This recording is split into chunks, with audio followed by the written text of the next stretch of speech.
warahmatullahi wabarakatuh. Selamat pagi dan salam sejahtera bagi kita semua. Bagaimana kabarnya hari ini adik-adik? Semoga kita senantiasa dalam lindungan Allah Subhanahu wa Ta'ala ya. Kembali lagi bersama Ibu di kelas ekonomi. Kelas kita hari ini sedikit berbeda ya. Walaupun dilaksanakan secara daring, namun harus tetap semangat seperti biasanya. Oke? Sebelum kita mulai, silahkan terlebih dahulu kita berdoa semoga apa yang kita kerjakan hari ini mendapatkan keberkahan. Berdoa, mulai. Selesai. Selanjutnya, silakan bisa mengisi presentasi terlebih dahulu di link yang telah Ibu bagikan ya. Pada pertemuan sebelumnya, kita sudah membahas tentang sejarah ilmu ekonomi, inti masalah ekonomi, dan yang terakhir tentang jenis-jenis kebutuhan. Nah, pada pertemuan kali ini, kita akan melanjutkan pembahasan tentang alat pemuas kebutuhan. Untuk memenuhi kebutuhan manusia, diperlukan barang dan jasa. Ya, barang merupakan alat pemuas kebutuhan yang memiliki bentuk fisik. Sedangkan jasa ini tidak berbentuk, tetapi bisa dirasakan manfaatnya. Contoh, layanan pendidikan, kemudian layanan kesehatan, dan sejenisnya. Pada pertemuan kali ini, kita akan membahas lebih dalam tentang jenis-jenis barang. Dalam ekonomi, barang-barang yang kita gunakan untuk memenuhi kebutuhan diklasifikasikan berdasarkan beberapa hal berikut. Yang pertama, berdasarkan cara memperolehnya, kemudian berdasarkan kepentingannya, berdasarkan hubungan pemakaiannya, cara penggunaan, cara pengerjaan, dan berdasarkan bentuk serta sifat.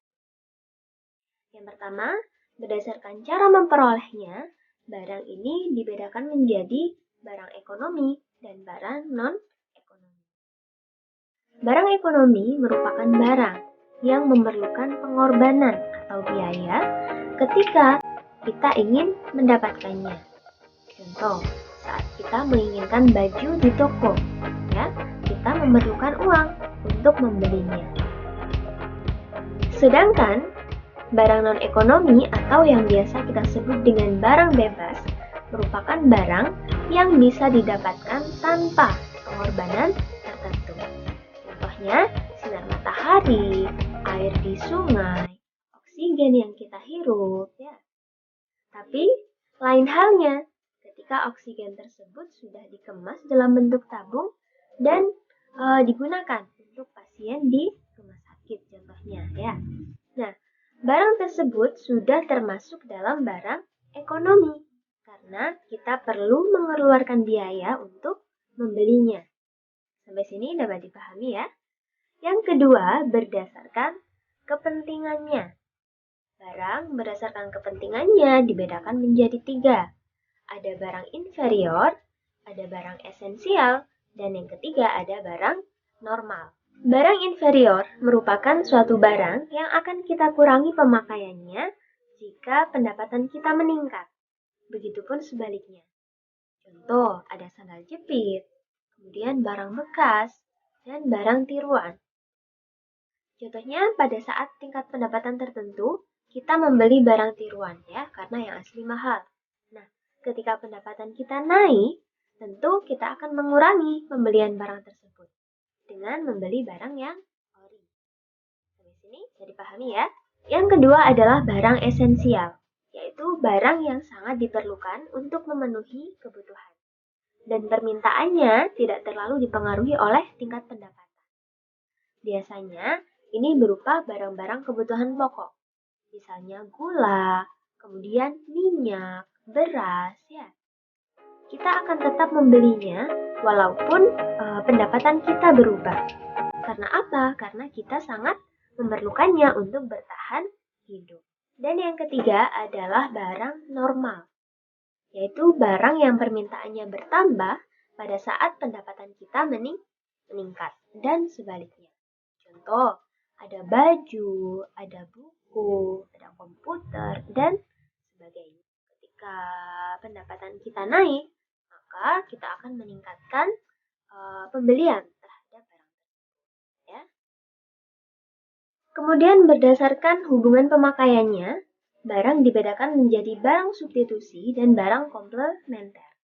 Ya, barang substitusi adalah barang pengganti, yaitu barang yang dapat menggantikan barang lain ketika barang tersebut tidak ada. Contoh, jika harga beras mahal, maka masyarakat akan beralih mengkonsumsi jagung. Maka dari itu, jagung di sini adalah barang substitusi. Yang kedua adalah barang komplementer atau pelengkap, yakni barang yang jika digunakan secara bersama-sama, maka kegunaannya semakin bertambah. Contohnya, sepatu dan kaos kaki, gula dan kopi, kemudian ada kemeja dan jas. Nah, penggunaannya akan bertambah ketika kita menggunakannya secara bersama-sama.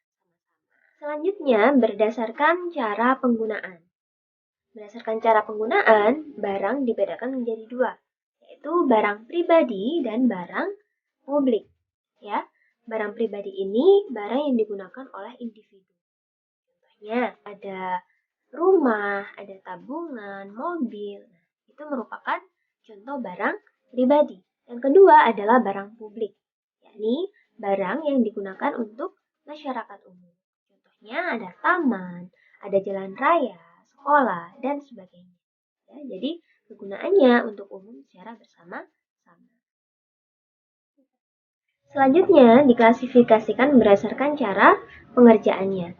Ya, dari proses pembuatannya, barang ini diklasifikasikan menjadi tiga, yaitu barang mentah, barang setengah jadi, dan barang jadi. Contoh, ada kapas, benang, dan kain.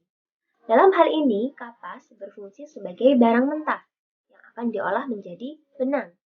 Sedangkan benang adalah barang setengah jadi, karena benang tersebut akan diolah menjadi kain. Dan kain adalah barang akhir atau barang yang dapat langsung dikonsumsi. Nah, namun, ketika kain diolah menjadi baju, maka kain ini termasuk barang setengah jadi. Sedangkan baju adalah barang jadi.